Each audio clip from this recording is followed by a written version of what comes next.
Aleem Qureshi, chairman alliance of private school Sindh APSS आपसे मुखातिब हूँ। जैसा कि आपको मालूम है कि कोरोना वायरस की वजह से सबसे ज्यादा नुकसान तालीम और तालीमी इदारों का हुआ है। स्टैंडिंग कमेटी का इजलास इसी चीज का जायजा लेने के लिए कि तालीमी इदारे खोले जाएं, कब खोले जाएं, 17 अगस्त को मुनक्किद हुआ और उसमें ये फैसला हुआ वजीर तालीम सिंध की सरबराही में कि तालीमी इदारों को हम खोल रहे हैं 23 अगस्त बरोज पीर। मगर 20 अगस्त को वजीर आला सिंध सैयद मुराद अली शाह साहब ने तालीमी इदारों को एक हफ्ते के लिए एक्सटेंड किया। फिर कल के दिन जो है एक नोटिफिकेशन निकला, उसमें ये बात आई कि गैर मुअय्यना मुद्दत के लिए तालीमी इदारों को बंद कर दिया गया है।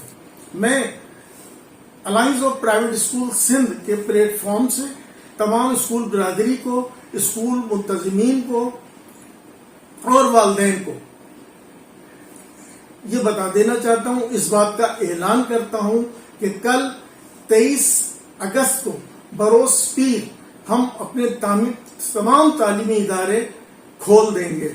हम तमाम तालीमी इदारे खोलने जा रहे हैं वैक्सीनेटेड स्टाफ के साथ, SOPs के साथ हम तालीमी इदारे खोल रहे हैं। दूसरी बात कि कल ही के दिन दोपहर 4 बजे सिविक सेंटर पे हम एक पुरअमन तालीम बचाओ मार्च कर रहे हैं, जिसमें स्कूल मुंतजिमीन होंगे, असातिज़ा होंगे, वालिदैन होंगे एक बड़ी तादाद में, और पुरअमन मार्च होगा। और सिविक सेंटर से न्यू टाउन तक हम जाएंगे, रोड के दोनों तरफ, और कोई ट्रैफिक को हम डिस्टर्ब नहीं करेंगे, कोई अमन व अमान का मसला पैदा नहीं होगा। इंशाअल्लाह हम तालीम याफ्ता लोग हैं, पढ़े लिखे लोग हैं।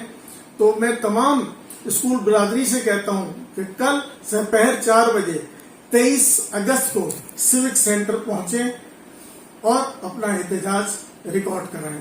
अस्सलाम वालेकुम व रहमतुल्लाहि व बरकातहू।